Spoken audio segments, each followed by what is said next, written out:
Vamos a comenzar, mis hermanos, leyendo en Levíticos capítulo 23. Abre tu Biblia en Levíticos capítulo 23 y vamos a leer allí desde el versículo 10. Levíticos capítulo 23 desde el versículo 10. Dice así: Y habló Jehová a Moisés diciendo: Habla a los hijos de Israel y diles: cuando hayáis entrado en la tierra que yo os doy, y seguéis su mies, traeréis al sacerdote una gavilla por primicia de los primeros frutos y de vuestra siega. Esa fue la instrucción que Dios le mostró y que Dios le enseñó así a Moisés acerca de lo que debía de hacer la nación de Israel. Pero vamos a recordar, mis hermanos, allí en su hojita que usted tiene, hay 7 fiestas y esta corresponde a la tercera fiesta a Jehová. Nosotros ya estudiamos todo lo que tiene que ver con la fiesta conocida como la Pascua. Y el domingo pasado nosotros tocamos la fiesta de los panes sin levadura. Y estas 3 fiestas, incluyendo esta de la fiesta de las primicias, están pegaditas una de la otra. Y realmente esta fiesta, si no lo podemos terminar el día de hoy, lo vamos a dividir en 2 partes, porque es una de las fiestas que de verdad, tiene un contenido impresionante. Lo primero, mis hermanos, que justamente tenemos que entender que esta fiesta se celebraba, la Pascua se celebraba el día sábado. Comenzaba a partir de ese momento la fiesta de los panes sin levadura, que era durante una semana. Y la fiesta de las primicias comenzaba inmediatamente el día siguiente, es decir, el día primero de la semana. Es decir, para nosotros el primero de la semana, y aquellos tenían otro tipo de calendario, pero para que nosotros podamos entenderlo, esta fiesta arrancaba el día domingo. ¿Y en qué consistía esta fiesta?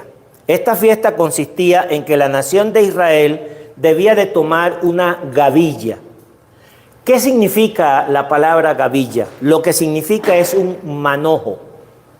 Y ese manojo era de los primeros granos que se cosechaban, de tal manera que la fiesta de las primicias de verdad fue cuando ellos empezaron a participar de las cosechas en la tierra.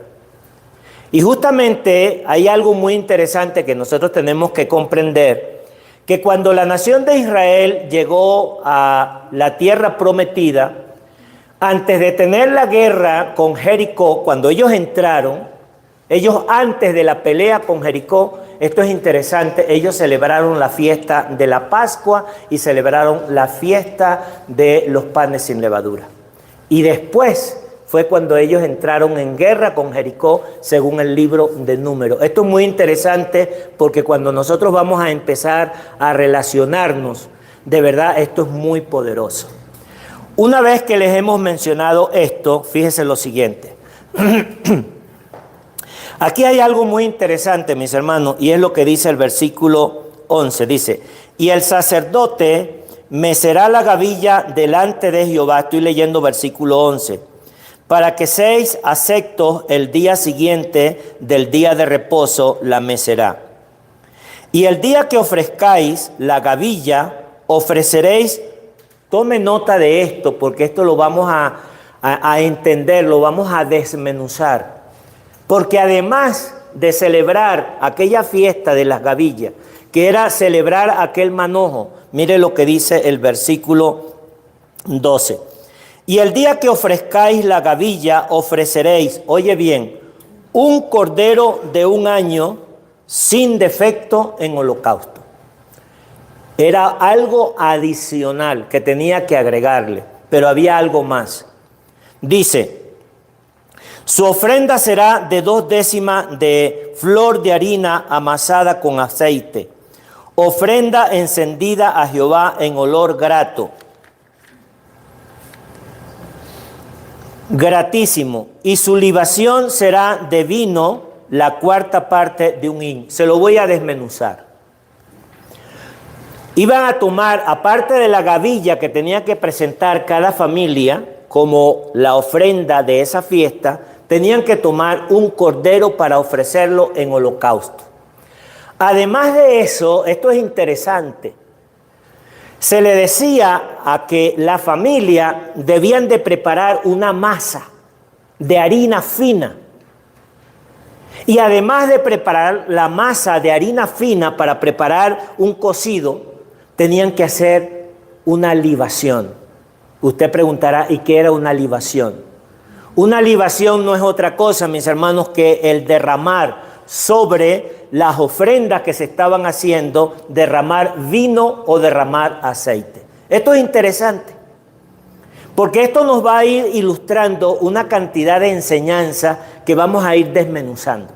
Pero le voy a decir algo para que ya su mente empiece a ubicarse dentro de la importancia de esta fiesta. Cuando nosotros llegamos al Antiguo Testamento, en el libro de Ruth, que hay una, vamos a llamar así, una historia de amor de una moabita que era gentil y que había perdido su marido y que regresó a tierra de Israel, a Belén.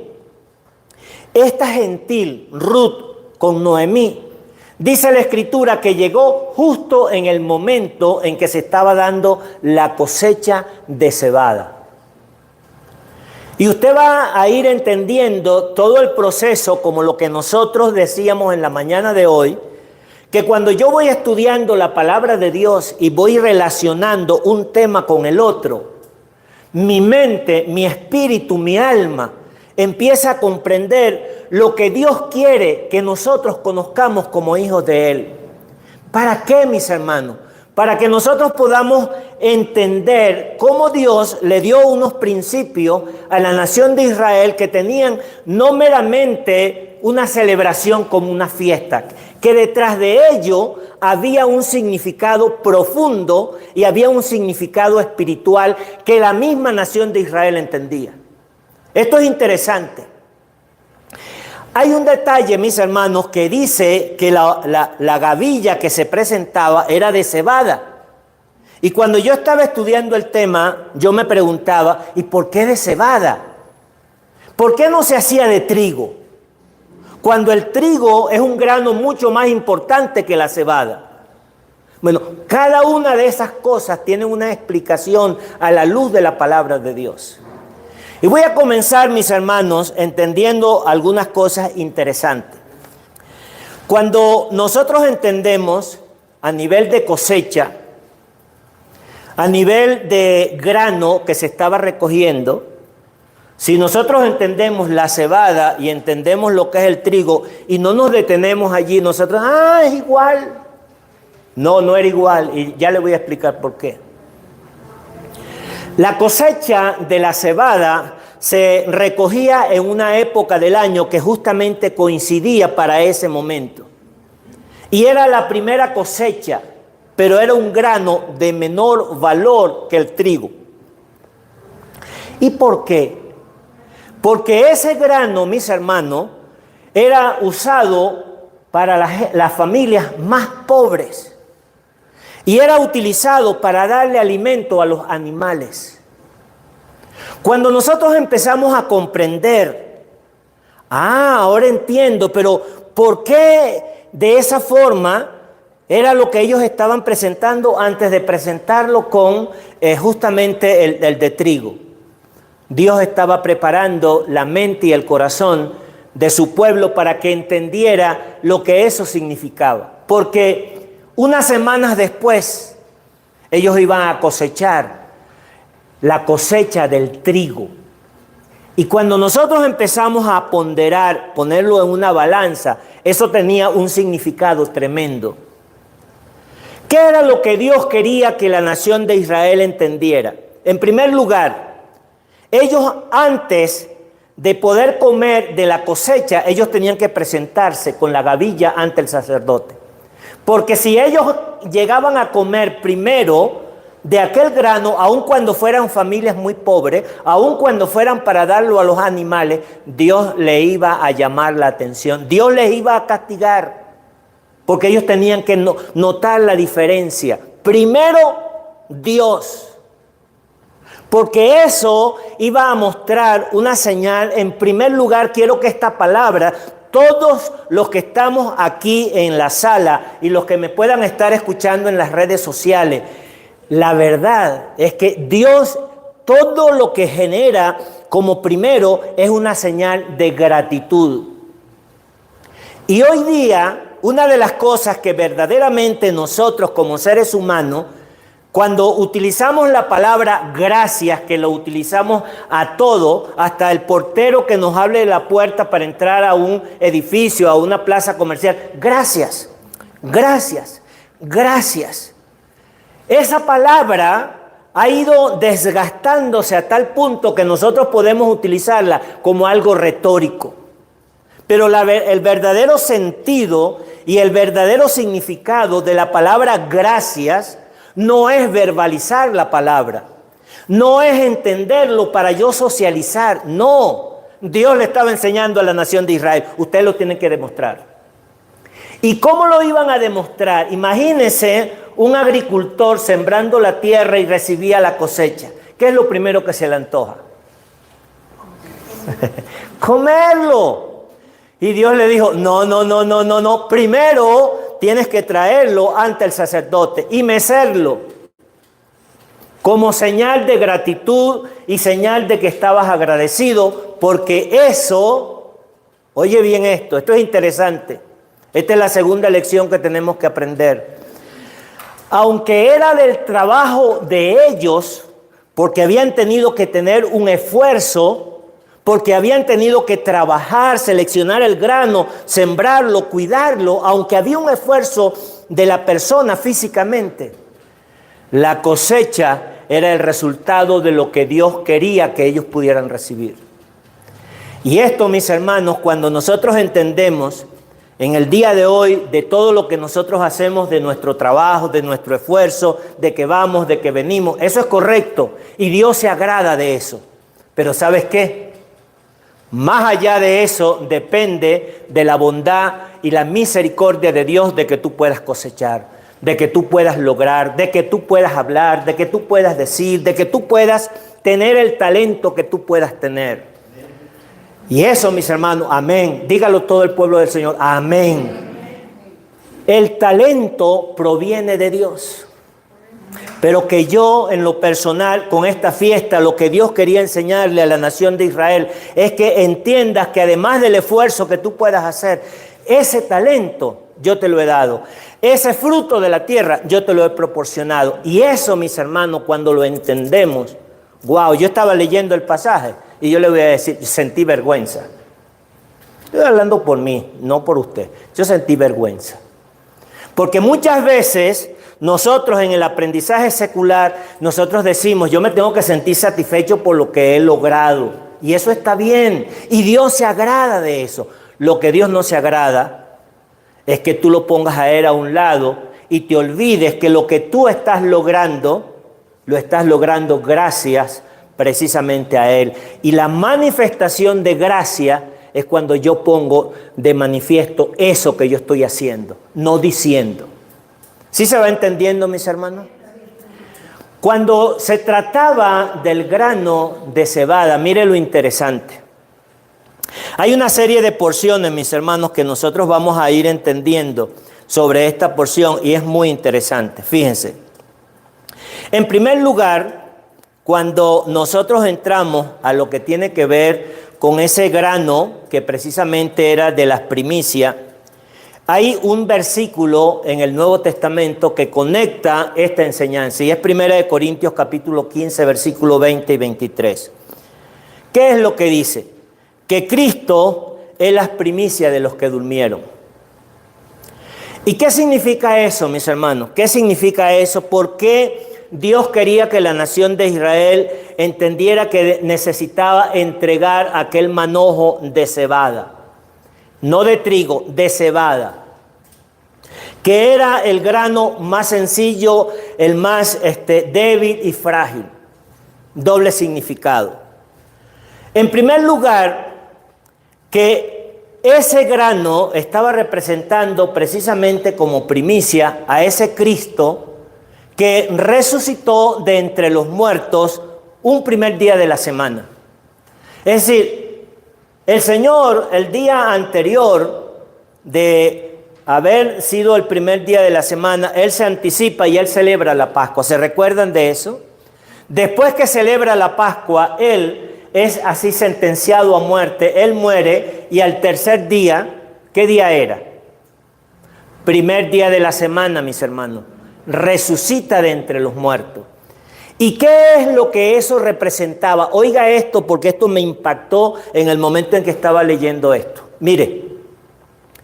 Una vez que se cosechaba esa cosecha de cebada y que semanas después se iba a cosechar la cosecha del trigo, que era el que tenía el verdadero valor, era impresionante que lo que nos estaba mostrando, mis hermanos, que aunque la primera cosecha fue una cosecha así como muy pobre, que como que no representaba nada, en el fondo la gran cosecha estaba por llegar.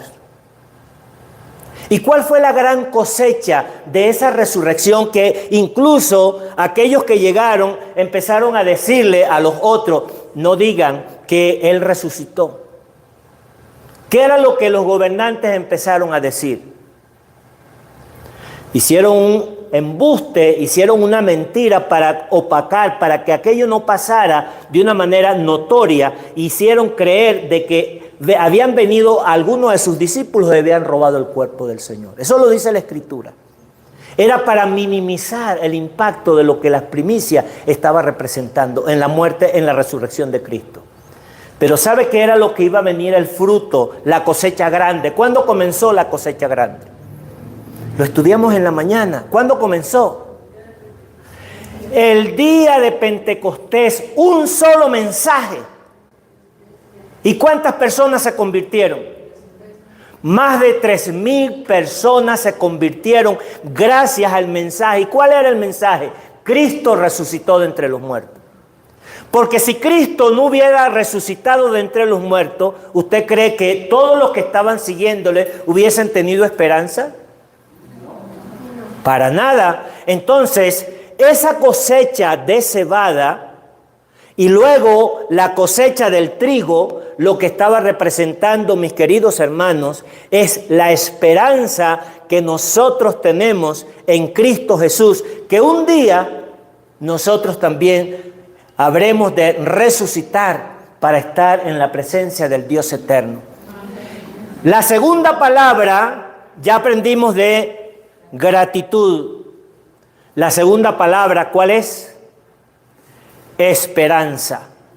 Esta fiesta, mis hermanos, estaba indicando precisamente esa manifestación de una gratitud y al mismo tiempo de una esperanza. ¡Qué maravilla! Era lo que Dios le estaba enseñando a la nación de Israel, que iba a venir una cosecha mucho más grande, pero la nación de Israel no entendía esas cosas. Por eso dice la Escritura que a los ojos de la nación de Israel aquello estaba velado. No comprendían lo que iba a representar ni Cristo, ni su muerte, ni su resurrección. Estaba velado. Por eso es que cuando nosotros leemos en el Nuevo Testamento las palabras del apóstol Pablo, que a nosotros nos quitaron el velo porque nosotros habíamos sido escogidos desde antes de la fundación del mundo, la nación de Israel tenía un velo. Y cuando empezaron ellos a comprender ese mensaje de salvación, de obra redentora, del sacrificio de la cruz, el día de Pentecostés, el día de la cosecha. Pero hay algo muy interesante, mis hermanos. Mire, una de las cosas que nosotros aprendemos de esta fiesta de la cebada es que Dios no se fija en la parte externa, no se fija del valor significativo, perceptivo que nosotros le damos a las cosas. Dios lo que estaba observando era la disposición del corazón de la nación de Israel al entregar aquel manojo de cebada. No se fijaba en la cebada en sí, porque Él no se fija en la apariencia, Él se fija en tu corazón, Él se fija en mi corazón. No importa el servicio, no importa la ofrenda, no importa lo que tú puedas hacer. Por eso el Señor, en el Nuevo Testamento, dice la Escritura, que cuando aquellos estaban entregando las ofrendas, Él se refería a una mujer que simplemente había depositado todo lo que tenía. ¿Y cuánto podía representar aquello? Muy poco. Pero Dios le dio un valor, porque Dios se fija en el corazón. Y mis hermanos, ayer en casa del pastor, si me está escuchando, él se va a acordar de que una de las cosas que nosotros necesitamos tener como creyente es poder comprender en primer lugar nuestro llamado al servicio de Dios, en la obra de Dios. No importa cuál es el rol que tú tengas, no importa. Lo interesante y lo importante es cómo es tu corazón. ¿Sabes por qué? Porque tú no le estás sirviendo al hombre, tú le estás sirviendo es a Dios, y Dios empieza a observar lo que hay en tu corazón. Amén, mis hermanos, amén. Y eso es lo que Dios quería que la nación de Israel entendiera. No era la magnificencia de la cebada, no, era el grano más sencillo. Pero una lección poderosa, una lección poderosa. Otra de las cosas, mis hermanos, interesante, es que habían unas implicaciones espirituales dentro de esta fiesta. Unas implicaciones. ¿Cuál es la primera implicación que estaba ahí manifestándose? La dependencia total de Dios. Esto no es fácil, porque realmente hoy día, como nosotros nos desenvolvemos y entendemos una cosa y otra, pero yo le puedo decir que yo he llegado a conocer hombres y mujeres que en su ministerio, en su servicio, han tenido una dependencia total de Dios. ¿A qué me refiero una dependencia total de Dios? En todos los sentidos. ¿Es fácil eso? No, lo repito, porque pudiéramos decir, ay, qué facilito lo que está diciendo el hermano Henry. No, eso tienes que tener una conexión con tu Dios. Tienes que tener una convicción de ese llamado. Tienes que tener ese sentir en tu corazón que a pesar de que las cosas te salgan mal, feas, tú puedas continuar hacia adelante. Eso es una dependencia de Dios. Mira, mis hermanos, en la casa del pastor, y si él me está escuchando, se va a acordar de lo que estuvimos conversando. Porque muchas veces el hombre o la mujer que está sirviendo a Dios sabe lo que hace. Pasan 20, 30 años y ni te acuerdas cuando comenzaste, ni cómo fueron esas primeras etapas. Y la obra que hoy estamos aquí representados, mis hermanos, y damos gloria al Señor por eso, comenzó el pastor viniendo con su esposa y su familia desde Tampico, cada 15 días. Y muchos de los que estamos aquí ni siquiera sabíamos de eso, si no nos los hubiesen contado. Pero eso es teniendo una claridad en la mente de cómo funciona la obra de Dios. Y a veces nosotros, porque medio está lloviendito, ay no, ya no voy a ir para el culto porque está. Ay no, es que se me pasó esto, que el perro se me...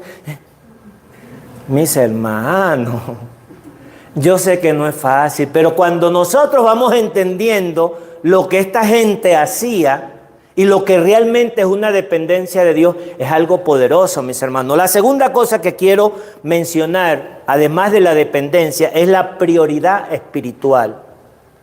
Nosotros somos tripartitos.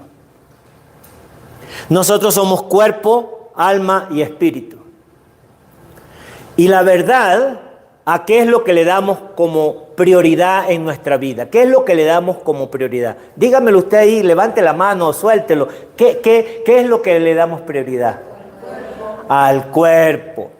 Porque es lo que vemos, es lo que sentimos, etcétera, etcétera. Y como no vemos la parte espiritual, sentimos como que no existe. Mis hermanos, el mundo espiritual es mucho más poderoso que el mundo de lo físico, de la parte corpórea. A tal punto que nosotros cuando vamos al Antiguo Testamento y aparece aquel hombre que se llamaba Eliseo, que tenía un servidor que se llamaba, como mi querido hermano Giesi, cuando vio al ejército que los estaba acercando, ¿qué fue lo que sintió Giesi? Usted dígame. Sintieron temor, porque Giesi no podía ver. Simplemente él estaba viendo con sus sentidos, sus 5 sentidos, la vista. Y como el cerebro lo que hace es proteger al humano y lo asusta, él se quedó viendo al ejército. Ay, ¿ahora qué vamos a hacer? Tranquilo. Le dijo el profeta, tranquilo. Voy a orarle a Dios para que pueda desprenderte esa parte que en la parte visual no te hace darte cuenta de lo que está pasando. Y cuando Dios le permite a Giesi quitarle la venda, aquel hombre vio aquel ejército que estaba así a su alrededor y quedó impactado, mis hermanos. El ángel de Jehová acampa alrededor de los que le temen. Mis hermanos, hoy el mensaje es para ti, para mí. ¿A qué le temes? Sí, a los 5 sentidos. Pero cuando te detienes a sentir de que es más los que están con nosotros que los que están con ellos, ese temor tiene que desaparecer. Ya sea desde el punto de vista, si estás atravesando situaciones económicas, de familia, de conflicto espiritual, de luchas que no sabes qué hacer. Quiero que te lleves esta palabra para tu hogar, contigo en el corazón. Son mucho más los que están contigo que los que están con ellos, mis hermanos. Di ahí, no tengo por qué temer. Repítelo conmigo. No tengo por qué temer, porque los que están conmigo son mucho más que los que están con ellos. Y eso es lo que precisamente esa fiesta de las primicias, mis hermanos, dentro de un contexto espiritual, muchas veces nosotros sentimos, ¿y yo para qué sirvo? Ay, como la pastora, como el pastor, como el hermano, como fulano, como sutano, y empezamos como a compararnos y empezamos a revisarnos y decimos, yo no tengo nada. Esa es obra del enemigo. Tú tienes talentos, tú tienes dones, porque tú eres parte del cuerpo y no hay un solo miembro del cuerpo de Cristo, que es la iglesia, que esté ocioso, por muy frágil que parezca. Mis hermanos, hoy en día, no quiero abrumarlos con tanta información. Hoy en día la gente que se dedica a estudiar el cerebro está abismado. Está abismado, cada vez más a través de la ciencia, las investigaciones, está abismado. Y le voy a decir un pedacito, por si acaso usted llegó aquí así triste, afligido, para que usted de aquí salga como un victorioso, porque usted es hijo de Dios. Le voy a decir algo. Anteriormente la gente solamente se fijaba en la mente consciente. La mente consciente son los 5 sentidos, con una sinapsis, con unos neurotransmisores que se mezclan. Solamente esa era la partecita que se conocía. Después otros llegaron a descubrir que había una mente subconsciente. Y esa mente subconsciente es algo que usted muy pocas veces escucha hablar porque cree que se trata de otra cosa. No, esa mente subconsciente va llenándole de información que no sabe distinguir si es bueno o es malo, si es blanco o es negro, si es salado o es dulce, porque no tiene los sentidos. Pero que ahí se deposita información. Pero ¿sabes qué? Me ha impactado que últimamente hay unos estudios que demuestran que hay una mente supraconsciente. Y esa mente supraconsciente, ¿sabe de qué se trata? Esa mente supraconsciente se trata de esa conexión que existe entre usted y un poder superior. Los que no creen en Dios, a ellos lo llaman física cuántica, el universo, la energía cósmica, póngale el nombre que quiera. Pero usted y yo, que sabemos que somos criaturas de Dios y además somos hijos de Dios, hay una conexión espiritual. Como seres humanos completos. Ahora imagínese en nosotros que ha sido depositado el Espíritu Santo de Dios. Nuestra mente, mis hermanos, se conecta entre nosotros. Lo que otros tratan de llamar telepatía y conexiones espiritual, pero es la esencia de lo que nosotros somos. Cuando en esa fiesta de la cebada o la fiesta de las primicias, mis hermanos, estaba reconociendo ese agricultor, y aquí está mi hermano Ángel, que es el agricultor por excelencia, que sabe de sembrar la tierra. La maravilla que la tierra produce y cómo transforma una semilla en un proceso. Yo soy chiquitito, yo he sembrado solamente patilla, aquí llamada sandía, y algunas otras cosas que he sembrado como la berenjena. Y como era tan curioso cuando estaba sembrando la tierra, ¿sabe lo que yo veía? Y por eso me encanta la vegetación, y Susi sabe, me encantan las plantas, por eso tengo un jardín bonito. Yo me quedo contemplando y a veces hasta digo, Henry, ¿qué te pasa? Porque como que estoy esperando como que empiece a crecer o a brotar. Pues es una maravilla, mis hermanos. Y eso proviene de Dios. Y es lo que me permite que se produzca una fotosíntesis. Es lo que me permite que durante el día se produzca una consumación de todo lo que son el dióxido de carbono para que yo pueda tener una respiración sana. Y hay vegetaciones, hay plantas que ahorita las introduzco en la habitación. ¿Sabe por qué? Porque es durante la noche, no durante el día, que hacen precisamente el proceso para yo tener en mi habitación una respiración más sana. Esto, mis hermanos, era lo que Dios quería que aquella nación entendiera de lo que significaba la cosecha. Esto es maravilloso. Prioridad espiritual, pero ¿sabes qué? También significaba una vida nueva. Empezaba un ciclo nuevo. Una cosecha que terminaba, yo entregaba y empezaba un ciclo nuevo. Ese ciclo es tu vida y es mi vida. Es una resurrección. Es un volver a la vida, como lo que aprendíamos en la mañana de hoy, que cuando la persona es bautizada en agua, lo que está mostrándole al mundo, testificándole al mundo, es diciéndole, yo he muerto al mundo y estoy en novedad de vida porque he resucitado. Porque soy una nueva criatura, soy una nueva creación hecha como Dios le dijo. El Señor le dijo a Nicodemo, es necesario que nazcas del agua y del Espíritu. Y ahí ese hombre no entendía porque él lo vio como un razonamiento lógico. ¿Acaso tengo que entrar por segunda vez en el vientre de mi madre y nacer? No, Nicodemo, tienes que nacer de la palabra de Dios, representada por el agua y por el Espíritu, porque el Espíritu es el que convence al hombre de pecado, mis hermanos. Entonces uno empieza a entender, uno empieza a concatenar y uno empieza a decir, gracias, Señor, porque tú me has enseñado todas estas cosas. Esto no es algo religioso. Y mis hermanos, mira lo siguiente, otro detalle que quiero compartirles. ¿Qué significa ofrecerle al Señor en los días de hoy como iglesia las primicias a Dios? Y esto me golpeó, se los voy a decir. Esto me golpeó a mí, yo no sé si a usted le golpea. Y vamos a comenzar con el tiempo. A veces el tiempo, lo primero, cuando me afeito, me paro, me cepillo, me monto el cafecito y prendo la tele para ver cómo están las noticias. ¿Es malo? No, no es malo, pero no le estás dando las primicias a Dios. Lo que Dios quiere es que tú y yo, cuando nos levantemos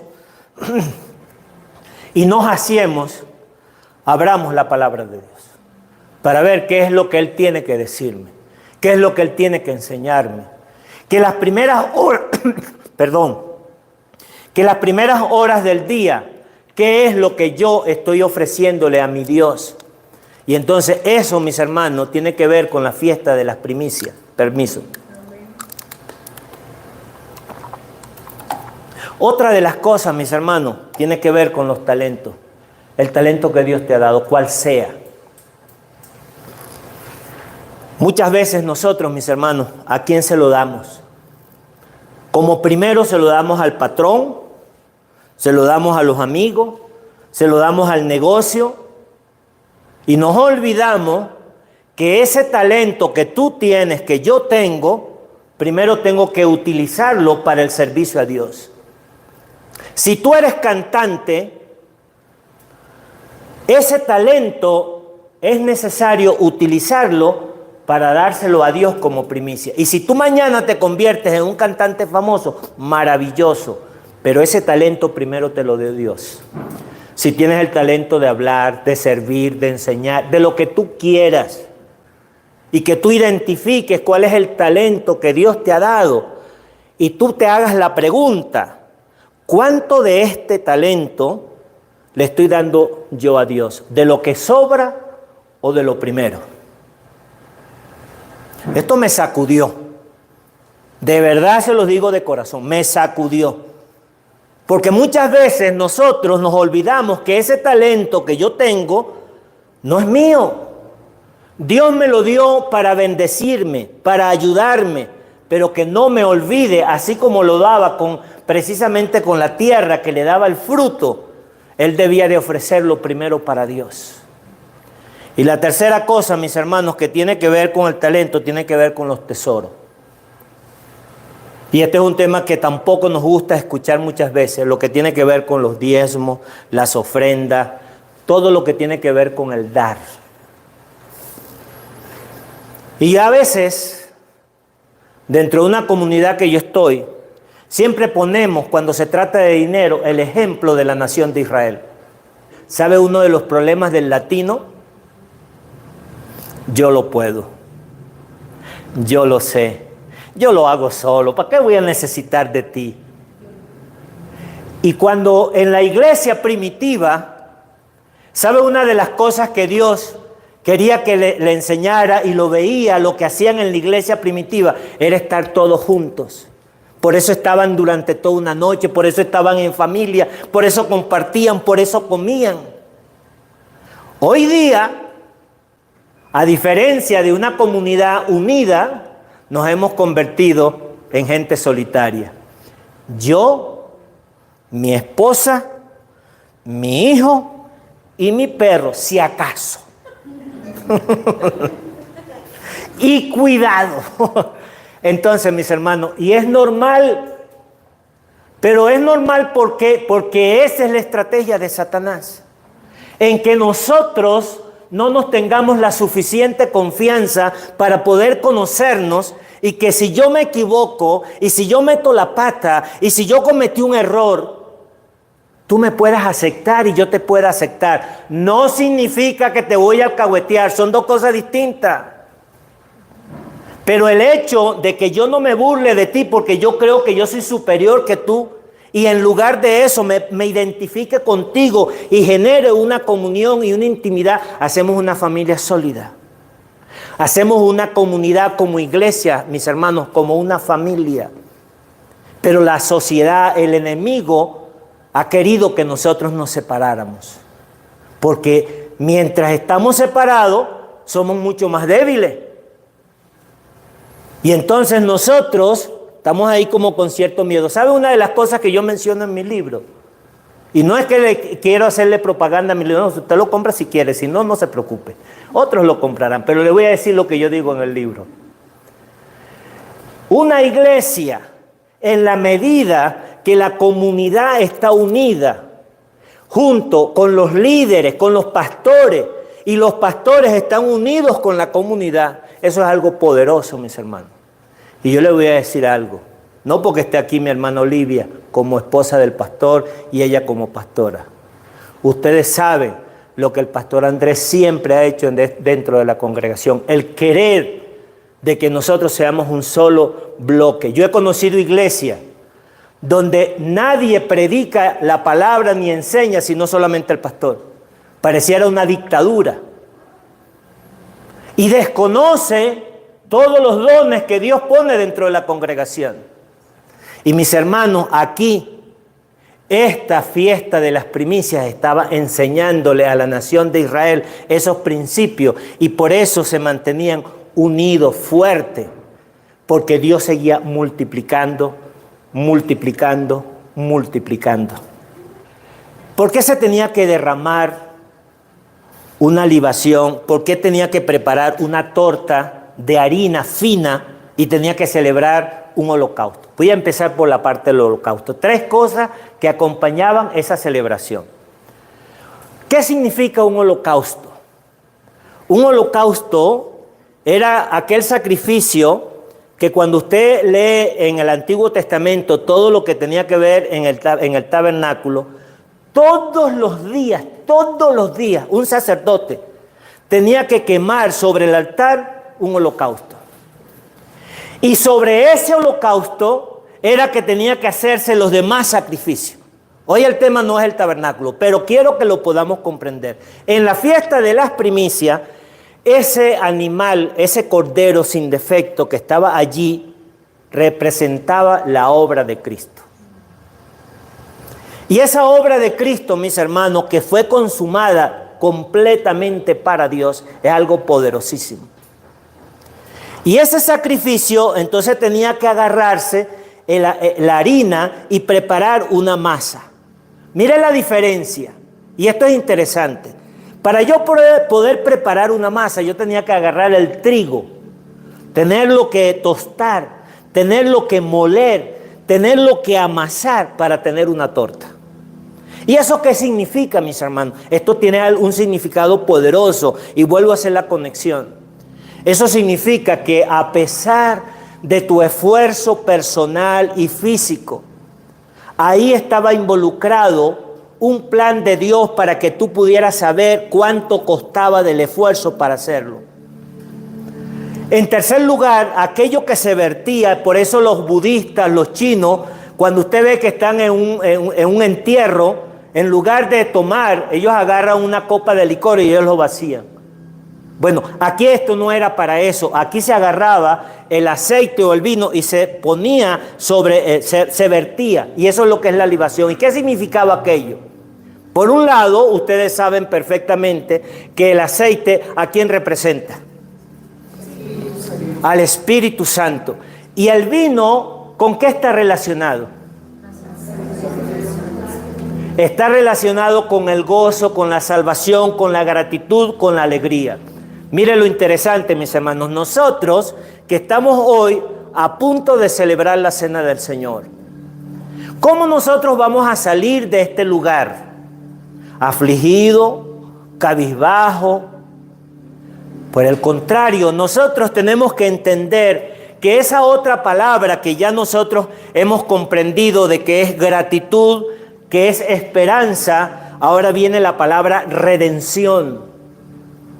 Y cuando ha sido redimido y que hemos sido así alcanzados como el Redentor, como el Goel, y no me va a dar chance de explicarlo de Ruth, porque Ruth representa el cuadro perfecto del Goel, del Redentor, de todo lo que tenía que ver con la cebada, la fiesta y todo lo que estaba ahí por hacerse en relación a ese Redentor, para que nosotros lo pudiéramos recordar. Todo eso, mis hermanos, lleva una secuencia.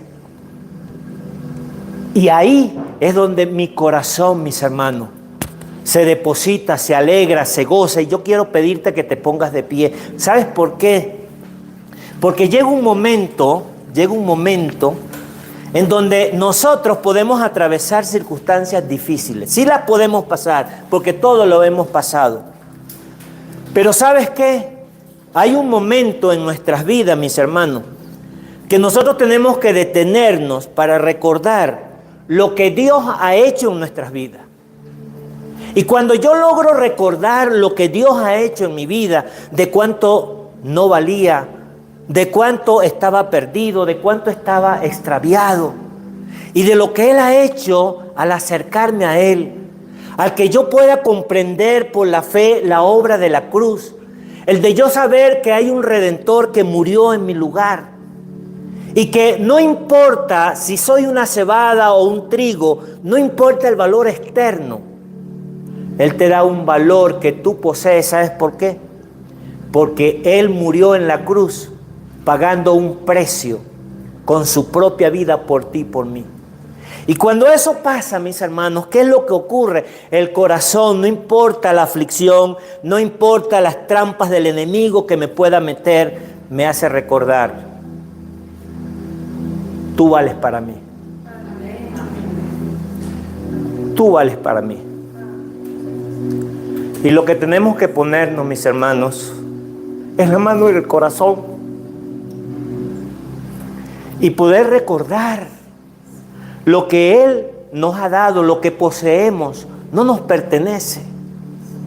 Y cuando nosotros nos desprendemos de aquello que creemos que es mío, con mezquindad, y lo cuidamos y lo protegemos, tenemos menos.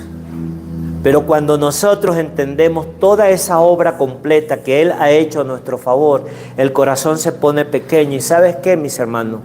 Se llena de gozo, como aquella libación que era derramada, a pesar de que a lo mejor dentro de la familia que habían cosechado y habían pasado tiempo teniendo hambre y esperando la cosecha, pero primero tenían que dársela a Dios.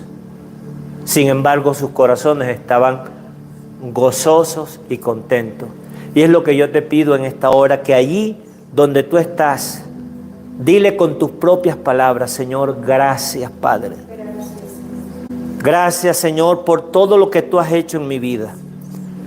Ayúdame a no olvidarme ni un solo instante de que tú quieres lo primero para ti como señal de gratitud. No solamente que lo podamos decir con nuestra boca, sino que lo manifestemos con los hechos. Que nuestros talentos, Padre, lo podamos poner a tu servicio. Que el tiempo sea primero para ti. Ayúdanos, Señor, en una sociedad que nos consume, que nos pone con tanto dificultades y trabajos y obligaciones y estrés. Ayúdanos a disciplinarnos para brindarte a ti lo primero del día.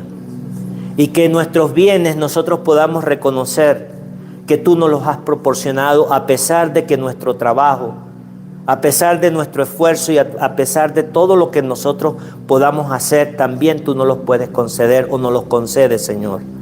Gracias, Padre. Gracias, Señor. Gracias por tu palabra, Señor. Y te honramos y te glorificamos en esta hora. Dile ahí, mi hermano, donde estás, cuánto le amas, cuánto le agradeces y cuánto estás dispuesto a servirle, cuánto estás dispuesto a obedecerle, y que realmente pueda así registrar tu corazón. Y si hay algo dentro de tu corazón que necesita ser limpiado, purificado, que así lo haga, porque hoy tú tomas la decisión dentro de tu ser de servirle a tu Dios, de agradecerle, porque también estás con una esperanza viva de saber que Él viene por nosotros. Gracias, Padre. Bendice tu palabra. Te damos la honra y la gloria en el nombre de Cristo Jesús. Amén y amén.